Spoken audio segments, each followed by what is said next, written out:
Hello, Kyle Richardson here with Clemson Football, Offensive Assistant and Director of High School Relations. Today's presentation is going to be on quarterback position meetings. In the QB Development 101 clinic that we got going with the system of sessions that we have, we've started with QB philosophy, second was QB drills, then we jumped into QB defensive recognition and film study.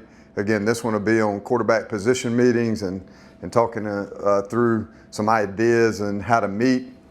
And then the last one will be on QB ideals and intangibles, things that to look for in quarterbacks, things we look for here at Clemson in quarterbacks, but also what you should be looking for as a position coach, whether it's high school, college, whatever level you're at.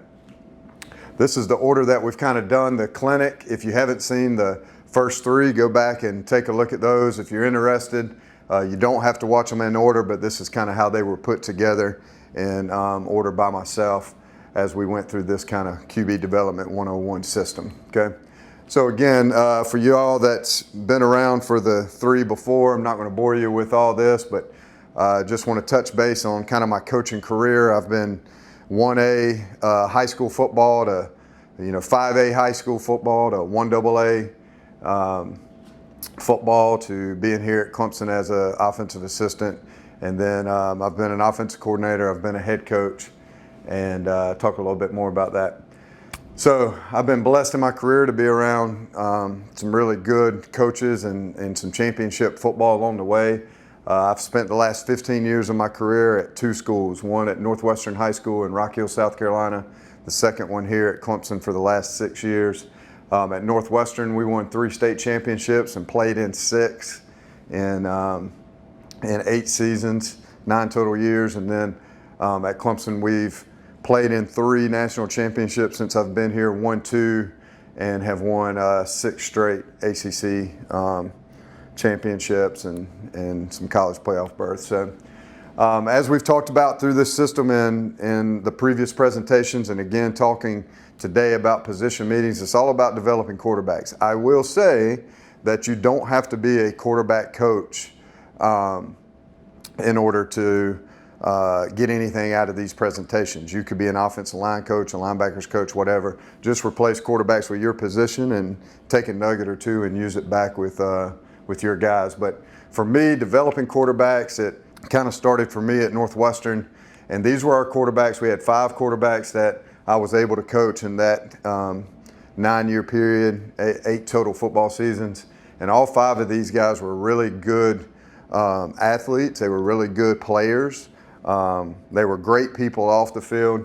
But what took them from good to great was how we developed them, and mainly how we developed them in the classroom. And for 3 of these guys, we won. Justin Worley and Mason Rudolph and then Gage Maloney, we won 3 state championships with all 3 of those guys. And I've said before and I'll say it again, if you've got a guy at the quarterback position that can go from good to great, then you got a chance to have a special season. You can have a good defense, you can have a good special teams, and then you turn around and have a great quarterback that elevates that offensive side. You got a chance to put together maybe some championship seasons, and that's what we did at Northwestern. And then here at Clemson, I've been able to be around these 3 guys, and again, all 3 of those guys were championship level quarterbacks for us here at Clemson. Deshaun and Trevor obviously winning a national championship in their time period, and then Kelly taking us to the CFP and winning the ACC championship. So again, these guys were really great meeting quarterbacks. Obviously great quarterbacks on the field, but really great quarterbacks in the meeting room that took what they learned to the field, okay?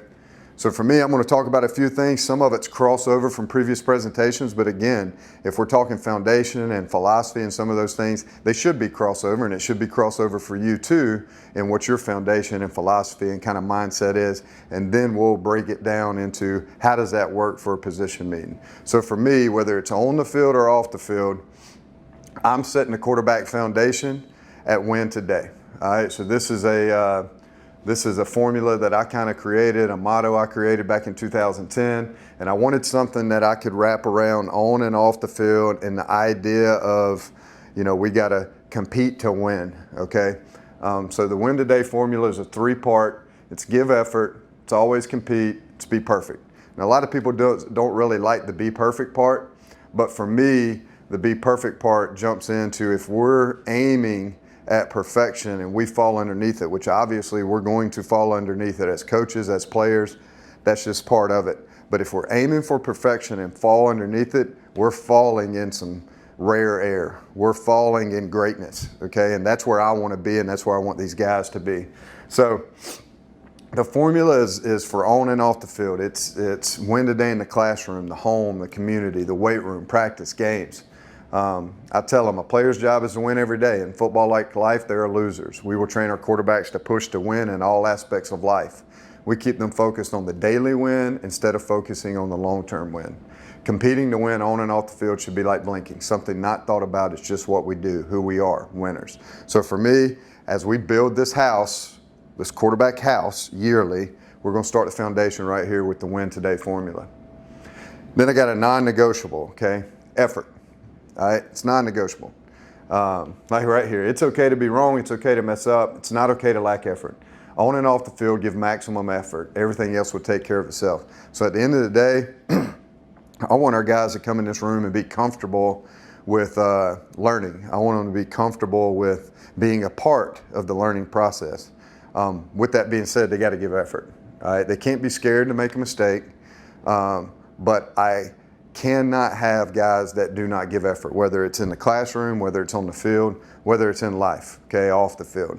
So the non-negotiable is, we may be wrong at times, we may be right at times, but at the end of the day, we're always going to be giving effort on and off the field. So that's a non-negotiable as we jump into these meetings. All right, let's talk meeting philosophy. You've seen this in other presentations that I've done. It's no different in the meeting room. The meeting philosophy is going to be all about reps, and it's going to be all about 10,000 kicks. So this was Bruce Lee. I fear not the man who has practiced 10,000 kicks once, but I fear the man who has practiced one kick 10,000 times. So again, I've got to come into a meeting room. I've got to get what's in my mind, what's in our scheme, what's in our game plan, into their heads, and I got to get it from their heads into an execution on the field. The only way to do that is to not bog them down with 1,000 things. Let's put some things in their head that they can wrap their head around, but they can also rep. They can mentally rep. They can put them down on paper, and then we're going to turn around and go to practice and do the exact same thing. So it's all about this quote and this philosophy of 10,000 kicks, okay? Which brings us into the meeting mindset, all right? The meeting mindset has got to be 3 parts: simple, efficient, 10,000 kicks. Again, I got to keep it simple in here.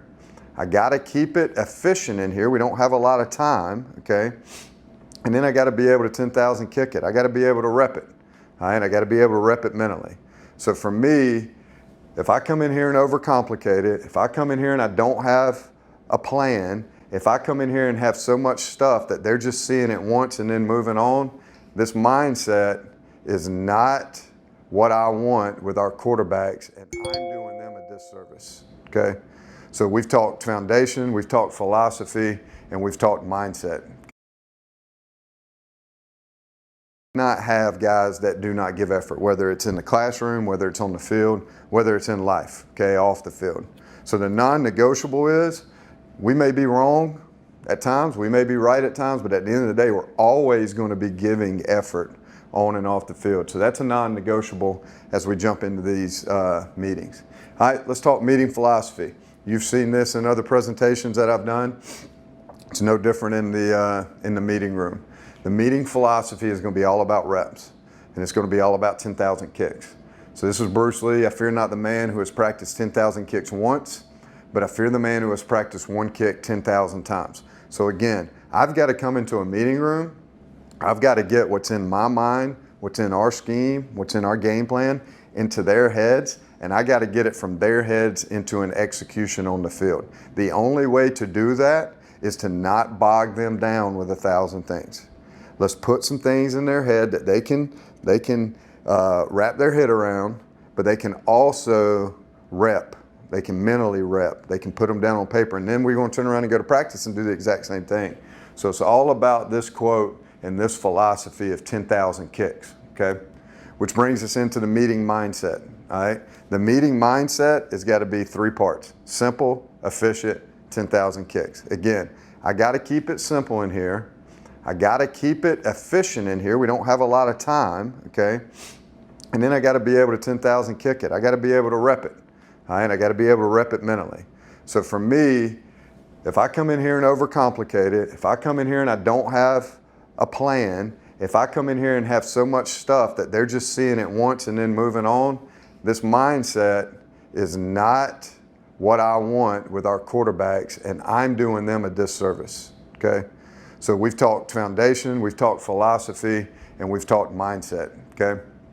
Now, for the mental, physical approach, I think this is huge. I think this is important. One of the most important things that we'll talk about today in this session is your mental approach with quarterbacks should reflect your physical approach with quarterbacks, okay? So again, if you're keeping it simple, efficient, and kicking it 10,000 times with a ton of reps out at practice, it should be no different in the meeting room. If you're doing this mindset in the meeting room, it should be no different when you physically approach it in your drills and your practice plan. All right? We're all trying to gain consistency with our players. We're all trying to gain consistency with a program. All right? So consistency in teaching mentally and physically will lead to consistent quarterback play. So again, be consistent in how you approach it mentally. Be consistent in how you approach it physically. So I look at these 3 phases of what you have to put together to have a football team, right? You got to have meetings, you got to have practices, you got to have games. Now, a lot of times you'll look at coaches and you'll look at staffs or you'll look at teams, and the meetings don't look the same as the practices, or you'll look at it and the practices don't look the same as the games, or vice versa. So for me, I put it down on paper and I go, hey, if my foundation is win today in meetings, I got to have that foundation all the way across in practices and in games, okay?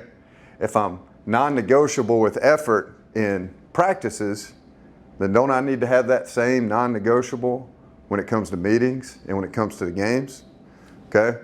If I'm keeping it simple in my meetings, but then I'm complicating it in the games because of certain looks maybe the defense got to give us that we're not prepared for or whatever, I'm not going to have consistency that we talked about in the previous slide. So again, if I'm keeping it simple in meetings, let's keep it simple in practice, and then let's take that simplicity to the game. Same thing with efficient, same thing with reps, okay? So for these 3 meetings, practices, and games, it all needs to look the same, all right?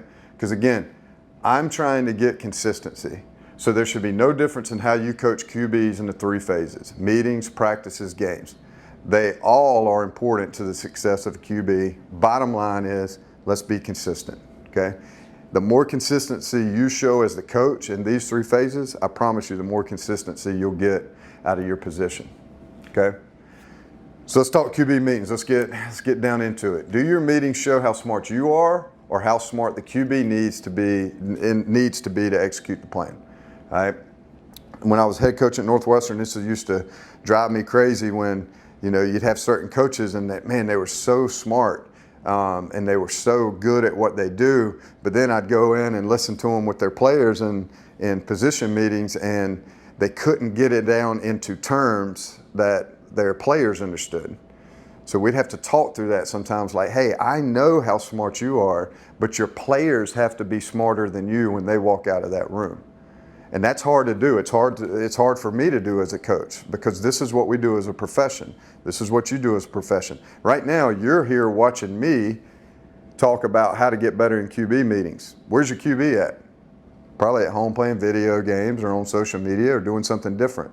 So again, for us, we have to make sure that we're putting it into terms and we're breaking it down to where they are the smartest people, because at the end of the day, they're the ones that get to go between the white lines on game day, not us, all right? So we got to get our players ready mentally, and that means they have to be the smartest people in the room when it's all said and done, okay? Let's talk attention span. Average attention span of a high school student is 10 to 15 minutes. Average attention span of a college student is 20 to 25 minutes. So how are you keeping your quarterback's attention, or whatever position you're coaching? You know, how are you using your meeting time effectively for your QB to gain knowledge? I think this is really, really important. And as we look in the next couple slides and we start talking some details of how to meet, I think this is important to keep in mind. And that's what I've always tried to keep in mind as I create position meetings is, hey, you don't have a long attention span with high school kids, and you don't have a long attention spans with college kids. Heck, adults don't have a long attention span nowadays, especially with phones and everything else, okay? So I wanted to put this slide up there, and I wanted to put this factual information in front of you to put at the forefront as we start talking about, you know, some ideas in meeting. All right. Other thing, QB learners. Okay. So this is a learning pyramid. This is what they give you if you're an education major, and you talk a lot about this, but from the bottom to the top is the percentages of learning, gaining knowledge, and how people learn. Okay. So teaching others is 90%, practice doing 75%, discussion is 50%, demonstration 30%, audio visual 20%, reading 10%. Lecture doesn't even have a percentage, it's so low, okay? And what I think's, you know, really mind-blowing is, as coaches, as teachers, a lot of times where do you spend most of your time?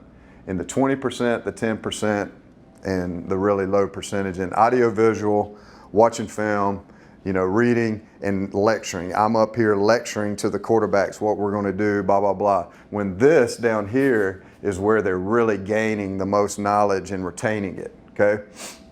So as coaches, why don't we teach in our football classrooms the way the educational professionals tell us is the most effective way for students to learn, okay? So I got a minor in education. Every 15 minutes, this is what I learned in my minor. Every 15 minutes, you should change your teaching technique based off of percentage and factual data, okay? So that's where the learning pyramid comes into play. I taught special ed education in Georgia early in my career, and I learned there that everyone learns different, and it's no different in your room, okay? You got a bunch of different guys in there, and they all learn different, so you got to change up the pyramid, and for me, try to get most of your meeting down in these higher percentages of learning, okay? So as we kind of go through these ideas, I'm keeping the learning pyramid here, all right? So we can refer back to it and look at the percentages, and then out by the different changing of technique, teaching technique, I've put, hey, what is this? What's the percentage? So I know, hey, don't get stuck in the top of the pyramid, but change it up. You can be in the top of the pyramid, you got to as a football coach, okay? You got to as a teacher, but don't live in that world, okay? So what I want to do on these next two slides is kind of give you some ideas on how to meet and how to change it up and get the most effectiveness when it comes to learning, your players learning, okay? Because again, they learn different than you, so don't base everything off of how you learn. Because again, I will repeat, they've got to be the smartest people in the room when this meeting's over and they walk out to go execute it in practice or in games, okay? So for me at Northwestern, I like to split it up into two 30-minute meetings. I will get an hour total out of that, but I split it up into two 30-minute meetings because I go back to the attention span slide, okay? You may not be able to do that, which is why the next slide is going to show, hey, if you just had one opportunity to meet, what could that possibly look like, okay? So for this 30 minutes, 12 o'clock would be a quiz review, okay, from the previous day. So again, that puts us kind of in the top, the reading lecture top, okay? 12:10, practice film review from the previous day. So again, we're still at the top of the pyramid with some audio visual. But I'm not going to spend the entire meeting watching film with them, okay? They need to hit some highlights in the film, and then you need to move on and start changing up your teaching technique so they don't get bored with it and you lose their attention, okay? 12:20, I'm going to go concept discussion. So now we're getting in a little bit higher percentage of the pyramid. And again, discussion means we're going to discuss it. I'm not going to sit up here and dictate everything, and I'm not going to sit up here and talk at them. We need to have a discussion. We need to have a healthy discussion. I need to ask them questions. I need to get some answers. They need to ask some questions. They need to get some answers. And we need to just throw up some opinions on some things and just discuss concepts, discuss what we're doing, okay? So I challenge you to make sure it's a discussion and not I'm talking at you and lecturing you, which then puts us where? Way up here, okay? And then I'm going to dismiss them, all right? 30 minutes is up, take off. I let them eat lunch while we're doing all this. And we just kind of have a non-formal position meeting. Then they come back, pre-practice. I got another 30 minutes.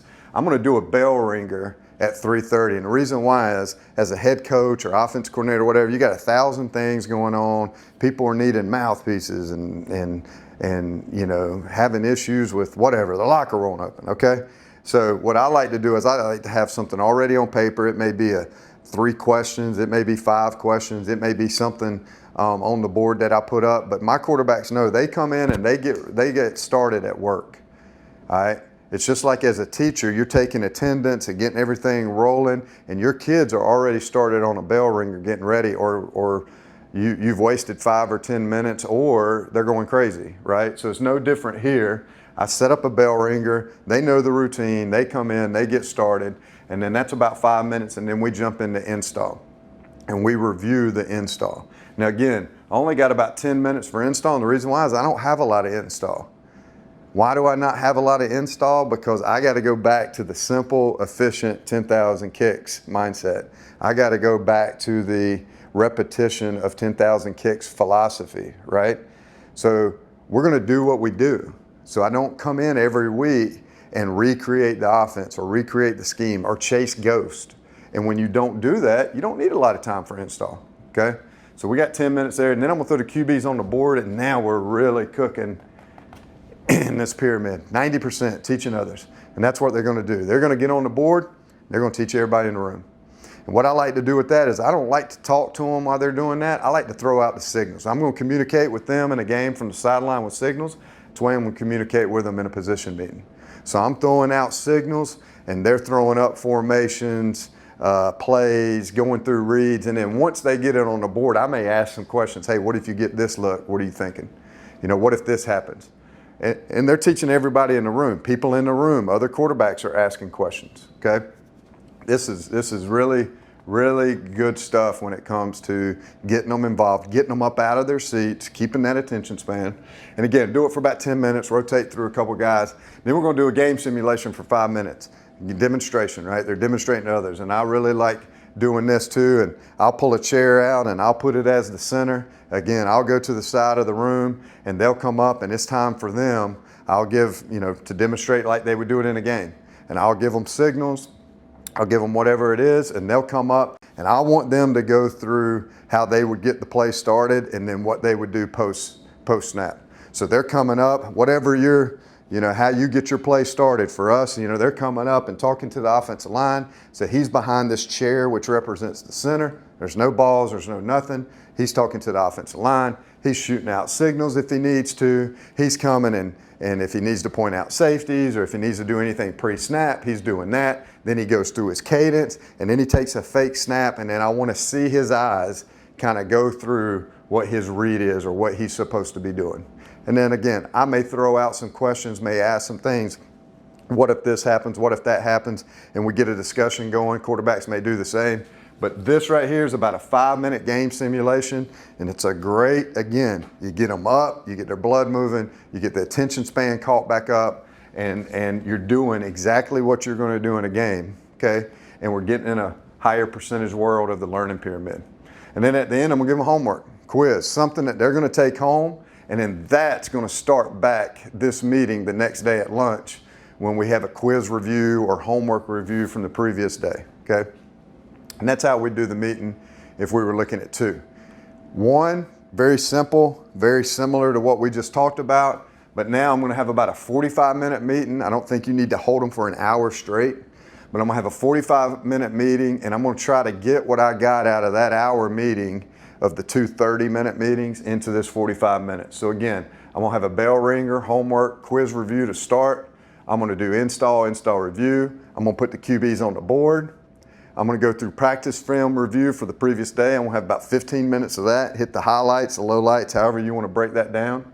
Then I'm going to do a concept discussion or a game simulation, okay? Again, living in this 50%, 30% world there, and I kind of change that up. Then I'll give them homework, quiz, whatever, and then we'll start the whole day over the next day, starting with something reviewing, okay?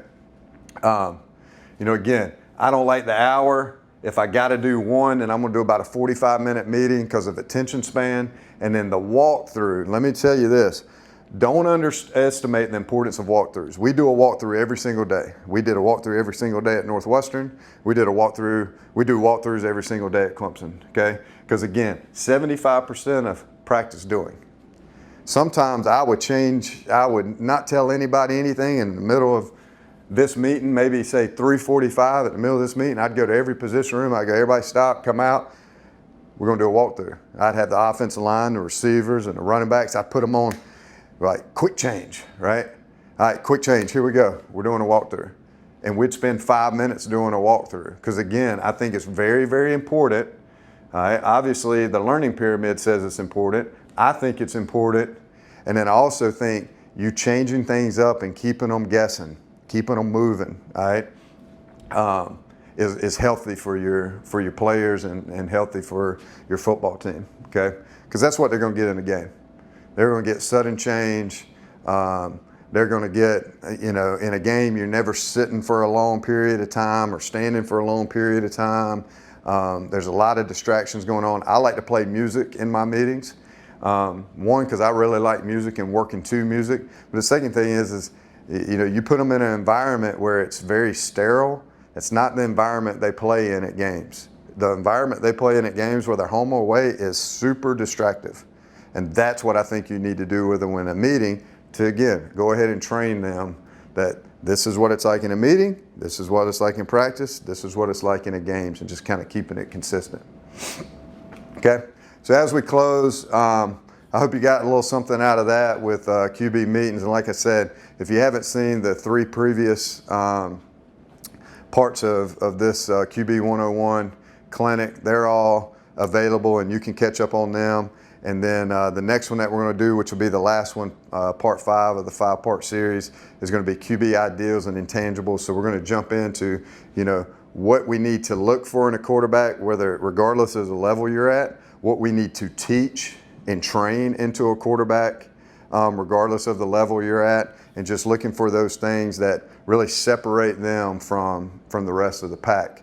And again, go from kind of good to great to where maybe that translates into a special season for you and your program, okay? So this is my contact information. Feel free to email me, get you whatever I can get you. And then these are my social media accounts. I really appreciate you taking the time, and I hope you'll watch part 5 of this 5-part series and put it all together. Thank you.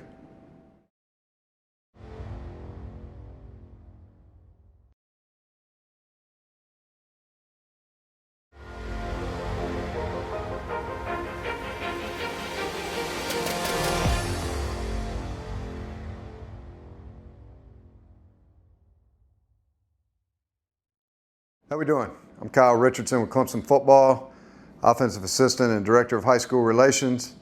This is number 5 of a 5-part series on QB Development 101. We're talking QB ideals and QB intangibles. So like I said, this is part 5. There's been 5 total parts to the QB Development 101 system session: QB philosophy, QB drills, QB defensive recognition and film study, QB meetings, and now we'll end with QB ideals and intangibles. So if you've had a chance to watch all 4 and now you're finishing up number 5, well, thank you very much for being a part of all 5 and following along. If you haven't had a chance to catch up with any of the 4 previous ones, feel free to look back and grab one of them, 2 of them, 3 of them, whatever, and complete the series or watch whatever you have it. So anyway, jumping right into it, excited to finish this session up. Again, just a little bit about my background, and I know for most of y'all have probably watched a couple of these and seen these, but I just want to make sure that, from a standpoint of understanding my background and how I've kind of put these 5 sessions together. I've coached 1A in high school all the way to 5A, 1AA college football all the way to being at Clemson for the last few years. So a wide range of experience when it comes to dealing with all different levels and backgrounds and sizes. As we talk about it, and we've been doing with this whole QB Development 101, is we're trying to develop QBs from great on-the-field players, great off-the-field players, great meeting players, and then today a little bit about what we want to see in them and what we can develop in them even further, and kind of ending with the QB ideals and intangibles and closing it all up. These are the guys that I coached at Northwestern. I've had a career, like I said, that's kind of spanned over a bunch of different experiences in 3 or 4 different states. But for me, I've been lucky. The last 15 years of my career has been in 2 spots: Northwestern High School in Rock Hill, South Carolina, and here at Clemson University. So I was at Northwestern for 8 seasons, 9 total years, and these were our 5 quarterbacks that we had. And 3 of these quarterbacks, Justin Worley, Mason Rudolph, and Gage Maloney, led us to 3 state championships while we were there. So I got a chance to really be hands-on with these guys and develop them from good to great, and like I've said before, into special seasons, finishing off with a championship. And then I've been at Clemson here, and these 3 quarterbacks I've had a chance to watch, and Deshaun and Kelly and Trevor, and all 3 of them won ACC championships. All 3 of them went to the college football playoff, with 2 of them winning a national championship here at Clemson. So again, just really great people, obviously great quarterbacks, and all 3 of these guys, and then all 5 of these guys had the ideals and the intangibles that, like I said, took them from good to great on and off the field, and allowed them to be a part of something special and bigger than themselves. Okay, so I'm going to jump right on to jumping into ideals and intangibles. QB on the field ideals. Okay, so this is kind of what to look for on the field in a quarterback. So now we're transitioning from, we've talked philosophy, we've talked position meetings, we've talked practice drills. Right now, I really want to focus on the ideals that we're looking for, that you should be looking for. Again, this is just something that I've got on paper, all right? This is just something to get your thought processes going. At the end of the day, make your own notes on what you're looking for in a QB, and maybe this is what you're looking for, and you need to add some nuggets to it. But regardless of high school, college, it really doesn't matter. The ideals are kind of the same, and these are just ideals that I base my thought process off of. So what to look for on the field in a QB, I'm looking for 5 things, okay? Accuracy, arm strength, athleticism, winner, coachable, okay? Those 5 things are kind of my key ideals when I'm talking quarterback. So let's get a little bit more in depth on accuracy. Overall, I want to see a high completion percentage, plus 65%. Sometimes I kind of mess around with that number, and I may go a little bit higher. Deep ball completion percentage. Throws that are over 25 yards, are we 50% or higher? And the reason why I put it 50% is because a lot of times you'll hear coaches and myself, that's a 50-50 ball. Give that receiver a shot because it's a 50-50 ball.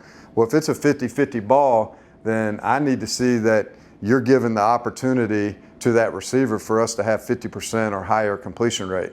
All right, and that's something that I can check and make sure that we're on top of just by looking at that deep ball completion percentage number. Quick game. Ton of quick game in high school and college football these days. Quick game consistency. All right? How consistent can you make your throws, okay, and make them in a quick manner? And then that takes us into the next, the consistency of ball placement, whether that's deeper throws, quick game. I want to see the consistency of ball placement in a catchable ball, okay? If we're in quick game and we got a defender on the left shoulder, or you putting that ball on the right shoulder away from the defender so he can spin away and get yards after the catch. If we're making a vertical throw down the field and the DB's inside, or you fading that receiver away from the DB to where we can make a great catch on the sideline, have room to operate and keep it away from the defender who could knock it away. Those are the type of things I'm talking about when we're talking about accuracy. Let's jump in number 2, arm strength. All right. We want to see you throw live at Clemson, whether it's camp or practice. Most coaches do. Same thing in high school. I wanted to see the young guys throw live and see what we got. So arm strength. Is it an effortless throwing motion, which means when I'm watching somebody, kid throw, or high school kid, college kid, whatever, is it effortless, or does it take all their body to throw it 40 yards? All right, so that's kind of what I'm talking about there, and you can see that when you're watching a guy throw. Wide side field throws. Can they make wide side field throws? You know, whether it's quick game, whether it's outs, whether it's, you know, vertical throws to the wide side. What kind of arm strength do they have to the wide side? Okay, because you just can't live in a world where you're throwing everything to the boundary. All right, and then deep balls, digs, outs. Again, what kind of arm strength do we have throwing the football downfield 10 yards, 15 yards, 20, 25 plus yards? Okay, athleticism. Ability to escape, extend plays, and make throws on the run. So this one, I'm not looking for a quote-unquote dual threat guy at quarterback. I need a guy that can stand back there and pick you apart with his arm. But at the same time, you got to have the ability to escape. You got to have the ability to extend plays, move the pocket and make throws on the run, and be athletic enough to do that. And that goes into the second point of it, not a statue in the pocket, willing to run if needed. You know, if you're a quarterback that it's like, no, I'm standing back here and all I want to do is throw the football downfield, and, you know, it's 3rd and 2, 3rd and 3, and we need to account for extra people in the box, and nobody's accounted for you, and we need you to run the football.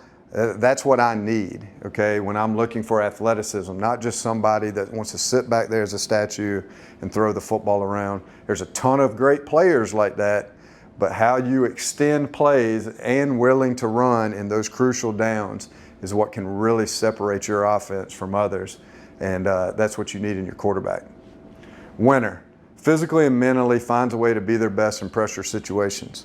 All right, so to me, that's a winner. All right, that's somebody that's finding a way, just like we've talked about with the foundation, finding a way to win today, okay? And I want to see it in pressure situations, not when it's easy. Everybody can be a winner when it's easy, but what's happening in those pressure situations, that's kind of tough to see when you're just watching a highlight tape or something like that. You got to really dig deep in that one. And then great teammate holds teammates accountable, but in the right way.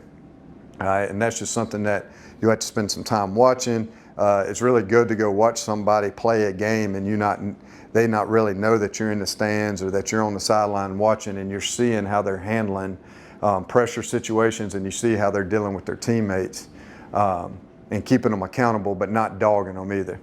And then coachable, all right? Take coaching, whether it's good, bad, right, or wrong. There's going to be times that, you know, I see something wrong, but I'm coaching you up based off of what I thought was right. And at the end of the day, you got to take that coaching. We're not going to get in an argument and just bicker with each other. Later on, I'll probably see that I was wrong, and we'll come back and discuss it. But at the end of the day, in the thick of it, with practice, games, whatever, I need a quarterback that can take coaching, good, bad, right, wrong. At the end of the day, I want you to be coachable, okay? And so these are just the 5 points that I look at, QB on-field ideals. And now I want to jump into, that was on the field ideals. Now let's jump off the field and talk intangibles. And again, this is what can separate, in my opinion, your quarterback from the rest of the pack. This is something that as you're dealing with, maybe you're making a decision between two guys that are really close, and this might be the thing that separates them, okay? So I just want to talk a little bit about this. QB off the field intangibles. As a QB coach, what am I looking for in a QB off the field, okay? I'm looking for a winner, a dreamer, work ethic, consistency, 3% to 10% QB, academics, accountability, and patience. And I want to talk a little bit more in depth on all those so it makes sense, okay? So again, we've talked about this in probably every presentation that we've done for the 5 in the QB Development 101. I feel it's that important that I needed to put it in all 5, okay? And I want to put it here. QB foundation. Quarterback must believe in and execute the win today formula. If we're on 2 different pages of foundation and he's building a house on his foundation and I'm building a house for the whole quarterback room on this foundation, we're not going to live in the same house. And at the end of the day, we're on the same team. We got to live in the same house. So this is going to be the foundation. This is what I need him to believe in inside the quarterback meeting room, practice, games, whatever it takes. And this is what I want him to execute, okay? Now, I also want a quarterback who's a dreamer, all right? I want you to dream. What is your dream, your goals, your future? I want to know that. I want to discuss that. I want to know how we can help each other get to that, okay? Because as a coach, I'm a dreamer too. And I got things that I want to accomplish, and I need their help, and they need my help, and heck, we're all in this thing together. but I want quarterbacks to dream. I want them to dream big. And then I want to see the vision of it, how we're going to get there. Let's talk about it together, right? And then the action, which leads to the work, okay? Which takes us into the next one. I got to have a QB that's got work ethic, okay? Action. I don't want to hear about it. I don't want to just continue to talk about it, and I don't want it just to stay in their heads as a dream. I want them to take action. Coach Sweeney says this all the time. I really like it, so I threw it in the presentation. Vision without action is a dream. Action without vision is a nightmare. I want the dream to come true, all right? But at the end of the day, in order for the dream to come true, the word action has got to take place, okay? So work ethic is one of those. Then consistency. We've talked about consistency in some other presentations that we've done in this 5-part series, but I need a QB that's consistent on and off the field. Acting or done in the same way over time, right? And what I'm really looking for is consistent action. If you've got consistent action, which equals the work ethic, I think everything else will kind of take care of itself. Goes back to that QB non-negotiable that we talked about in effort. If you've got the effort and it's non-negotiable, we'll figure the rest out. But to start, we got to have that effort. And that's the same thing here. To get consistent, let's get consistent action. And the consistent action of their work ethic or really start to see some positive results as we move forward. So I want consistency in a quarterback on and off the field. I also want a quarterback that's in the 3%, 10% part of this pyramid. All right, this is a graphic that you'll see when you come inside our building. Coach Sweeney talks about it a lot as we recruit. He also talks a lot about it with our players and what we're looking for. And this is work characteristics of a 3%er. So it ties right into the work ethic side that we just talked about. We're looking for people in the 3% and the 10% part of this pyramid. Okay, the 3% part is special people. The 10% is difference makers and uncommon people. All right, if you're in the top 3%, you're a winner. Your major game plans. These people seek problems, okay? If you're in that 10%, you're a game plan guy. Goal is to achieve. These people solve problems, okay? This is where I want our quarterbacks to fall, is in this 3%, 10%. Looking for special people, difference makers, and uncommon people, okay? So that's what I mean when I go, hey, I'm looking for a 3% or a 10%er, somebody that's fallen in this category that, again, can rise the rest of our team up and push them up into the top of this pyramid and go maybe give us a chance to have a successful season. And then quarterback academics. I got to be able to count on my quarterback to be able to, be the guy that leads the rally cry when we're all talking about great academics and this is what you got to do academically, and they turn around and they look at the #1 leader of our team, which is usually a quarterback, and they see that, hey, his academics is a high priority for him. All right, so academics must be a priority for our quarterbacks. Period, end of story. If you're not very good academically, you're probably not going to be very good in the position meeting room going to class every day as a quarterback, okay? When you're sitting in here and you're trying to learn to get it to practice into a game. So sometimes I'll hear guys go, well, I actually enjoy that part of it. That's what I want to do. Yeah, but here, you got to be able to do it all right? And we got to be able to count on you to do it all. And academics, it's all about leaving here with a degree, okay? It's all about getting out of high school with your diploma in hand and having opportunities for life once you get out of high school. And it only comes with great academics. So I don't want to be chasing quarterbacks when it comes to academics, okay? I want it to be a high priority. QB accountability, okay? This was one of the signs I would put up when I was head coach, and things that I wanted to hold them accountable for. You know, 1, don't embarrass the program. 2, be on time / show up. No D's or F's in class, no discipline referrals. Respect yourself, teammates, and coaches. Give maximum effort daily, and then reemphasize the win today foundation, okay? So with a quarterback, accountability's got to affect all aspects of a team's success and personal success. If he's screwing around with this, then the rest of the team's going to screw around with this because they're following him, okay? So with that, I want the QB to be highly accountable on and off the field. And this probably looks different when you're just talking about a quarterback room. But at the end of the day, or high school or versus college. But at the end of the day, you come up with your accountability and put it in their plates. Put it in whatever your position is that you're looking at. Put it on their plates and say, look, this is what I expect out of you, and this is how I'm going to hold you accountable on it. All right, so that's kind of how I did it a few years ago. I need a quarterback that's got patience. Again, I like this quote from Coach Swinney that he uses a lot, bloom where you're planted, and that's what I need a quarterback to do. I don't need a quarterback to, when it gets tough, quit.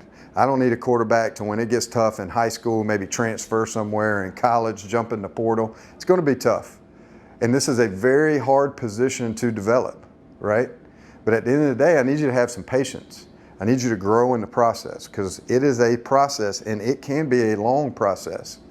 But if we go back to the dream, we go back to the work ethic, we go back to the consistency, all that stuff builds up to, hey, are you patient enough to go through that process to accomplish everything that you want? So I want them to be patient in the process on the field, patient in the process off the field, patience in how we're growing them and developing them to go from a good quarterback to a great quarterback, or whatever position that you're coaching. Here's some questions I would ask, QB questions. Is he a problem off the field? These are things to ask whether you're a college coach going to recruit a quarterback, or you're a high school coach talking to the middle school coach as he comes to you. These are just some things I put down on paper to think about. Is he a problem off the field? What would his teammates say about him? Does he love to practice? I think these next three is really important. Does he love to practice? Does he excel in QB meetings? Does he enjoy the weight room? Okay, I need him to love to practice, because we're going to practice more than we play in games, right? I don't want to hear, hey, he's a gamer. Well, I need him to be a practice guy too, because at practice is what's going to be the results of what the game looks like. So I need him to love practice. Does he excel in QB meetings? It's not really about loving QB meetings, but does he go in and excel? Again, does he hold himself accountable in there? Does he make it a priority to learn, and excel and retain knowledge, gain knowledge and retain knowledge? Does he enjoy the weight room? Again, he don't have to love it, but does he enjoy it? Because he's going to spend a lot of time in the weight room. More time in the weight room than he's going to spend in quarterback meetings, more time in the weight room than he's going to spend in practice. So he doesn't have to love it, but he better enjoy it to where he goes in there and he tries to take his strength, his speed, everything that they're trying to do to another level. Is he a dual sport athlete? I like dual sport athletes. It's not a deal breaker, but I like a dual sport athlete. I like guys to be coached by other people and other personalities and other ways that other people coach. I like them to come back to me fresh. As a high school coach, I like for them to come back fresh and ready to play football, because they've been in baseball and basketball, and it's a good change-up. All right, so I like the dual sport athlete. What is one word to describe him? Sometimes you'll be surprised in that one word what describes him. It might be something that could be a red flag, might be something that's like, I didn't think about it that way. And then what does he bring to your program? I always like to ask that, because I want to know, is the response I get from there, is that a positive thing he's bringing to your program? Is he bringing negativity? What is he bringing to your program? So again, these are just some questions, and there's a lot more that you could throw on there, but these are just some of the top ones that I think are important to know about your quarterback, especially when you don't know much about him, you haven't had a relationship with him and really built that. So in the end, we've gone through 5 parts in the QB Development 101 system. For y'all that's been a part of all 5, again, I really appreciate you taking the time. I know that's hours of your time to go through all 5. If you haven't seen all 5, go back and grab some of them. I really enjoyed making them, and enjoyed being able to hopefully maybe give you a nugget or two that you can use anytime that you need me. You can contact me through email. Here's my social media accounts. I'll be on the clinic tour, kind of speaking every year, so hopefully I'll catch up with some of y'all on the road. But again, I really appreciate you taking the time, and go Tigers.